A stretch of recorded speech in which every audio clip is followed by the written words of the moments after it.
Amis internautes, n'oubliez pas de liker, de vous abonner et de cliquer sur la note de notification pour ne rien rater.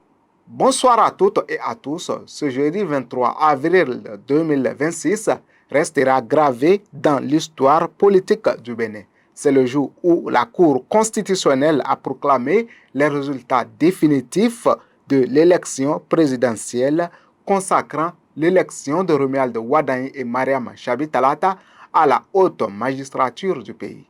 Mais l'actualité de ce jour est aussi marquée par des faits de société préoccupants. Une vidéo de torture qui a choqué l'opinion publique. Entre avancées démocratiques et défis humains, la journée est riche en contrastes. Bienvenue dans le Grand Zoom de Bell TV, votre rendez-vous pour décrypter l'actualité béninoise, africaine et internationale.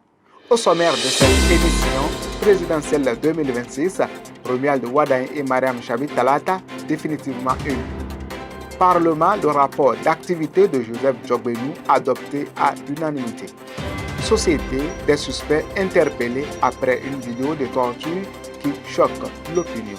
Tout de suite, le développement de ces titres dans le Grand Zoom. Présidentielle 2026, Romuald Wardani et Mariam Chabi Talata officiellement investis par la Cour constitutionnelle. C'est désormais officiel. La Cour constitutionnelle a proclamé ce jeudi les résultats définitifs de l'élection présidentielle du 12 avril 2026. Verdict, le duo Romuald Wardani, Mariam Chabi Talata est déclaré définitivement élu à la présidence de la République. Aucun recours n'a été enregistré dans le délai légal de 5 jours suivant la proclamation provisoire. Contrôle, aucune irrégularité majeure relevée par la haute juridiction dans le déroulement du scrutin. Suite, l'investiture est prévue conformément à l'article 53 de la Constitution ouvrant officiellement le nouveau mandat. Cette proclamation marque la fin d'un processus électoral exemplaire et ouvre une nouvelle ère politique au Bénin tournée vers les défis économiques et sociaux. Parlement, le rapport d'activité de Joseph Djogbenou adopté à l'unanimité.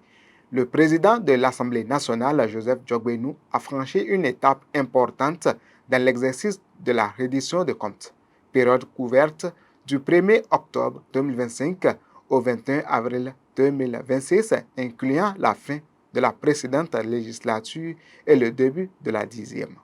Adoption, rapport approuvé à l'unanimité des députés. Bilan, adoption de loi et ratification de 14 accords de financement. Activité parlementaire ralentie par les élections. Faiblesse relevée, absence d'enquête parlementaire, aucun contrôle de gouvernement sur certaines périodes. Perspective, modernisation du Parlement, renforcement de l'efficacité institutionnelle. Un exercice de transparence qui met en lumière les défis structurels de la 10e législature et les axes de progrès de l'institution. Société, vidéo de torture, 6 suspects interpellés. Une affaire choquante secoue l'opinion publique béninoise. Les faits, une jeune femme a été torturée par le feu. Une vidéo de cette atrocité est devenue virale sur les réseaux sociaux. Intervention, 6 suspects ont été arrêtés à Djefa plage par la police républicaine. Nature des faits, actes jugés inhumains et contraires aux droits fondamentaux. Origine présumée, un conflit conjugal lié à une accusation d'infidélité. Réaction, forte indignation au niveau national et international. Engagement, les autorités promettent que justice sera rendue dans un contexte de lutte renforcée contre les violences basées sur le genre. Justice dans cette session d'information, escroquerie à Parakou, liberté provisoire rejetée pour un responsable d'église. La Criette poursuit l'examen d'un dossier sensible impliquant un responsable religieux, accusé responsable d'une église céleste. Montant en jeu, plus de 326 millions de francs CFA d'escroquerie présumée. Décision, rejet de la demande de liberté provisoire. Témoignage troublant, une victime évoque une prophétie de fin du monde pour justifier ses versements. Une autre réclame 12 millions de francs CFA de dommages. Suite, audience renvoyée au 7 mai 2026. Une affaire qui soulève des interrogations sur les dérives liées aux pratiques religieuses et la vulnérabilité des fidèles. Sécurité, tentative de braquage déjouée à Zinvier. Les forces de sécurité ont évité le pire sur la RN 31. Lieu près de l'EPP Bodi-les-Monts à Zinvier. Mode opératoire, 3 individus armés de bâtons ont tenté d'attaquer un couple à moto. Intervention, réaction rapide du commissariat de Zinvier. Résultat, motocyclette récupérée, suspect en fuite. Enquête, des recherches sont en cours pour retrouver les auteurs. Toujours sécurité, motocyclette volée, appel à identification à Adjan. Dans l'arrondissement d'Adjan, la police multiplie les actions contre le vol d'engins. Saisie, une Audi 115 retrouvée en possession d'un suspect. Une Weverse découverte dans un ghetto.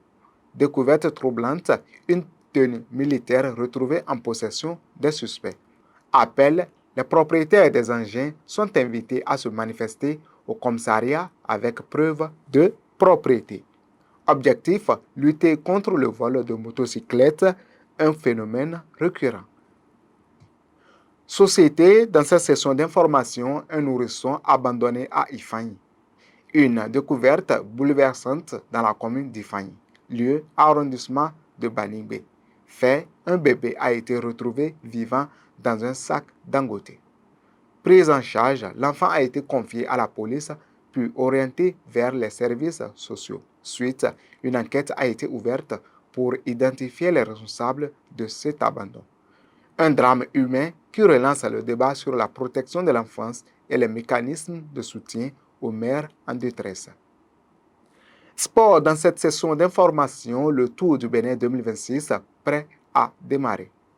Le cyclisme béninois s'apprête à vibrer avec la 21e édition du Tour cycliste international du Bénin. Date du 27 avril au 3 mai 2026. Distance totale 731,82 km à travers le pays. Étape phare Parakou-Banté, 169,76 km, la plus longue de la compétition. Participation 12 équipes issues de 11 pays. Présence du Bénin avec l'équipe Team Baobab. Enjeu, un événement sportif majeur qui mettra en lumière le potentiel du Bénin sur la scène internationale et la beauté de ses paysages. Ce jeudi 23 avril 2026 marque un tournant décisif pour le Bénin. Avec la validation officielle de l'élection de Romuald Wadagni et Mariama Chabi Talata, le pays tourne une page de son histoire démocratique et s'apprête à vivre une investiture historique. L'exemplarité du processus électoral, aucun recours, aucune irrégularité majeure est une nouvelle preuve de la maturité du peuple béninois et de la robustesse de ses institutions. Entre avancées démocratiques, défis sécuritaires et interrogations sociétales, le Bénin poursuit sa marche avec vigilance et détermination. Merci de nous avoir suivis dans le Grand Zoom de Bell TV. Excellente soirée à toutes et à tous et à très bientôt pour un nouveau décryptage de l'actualité.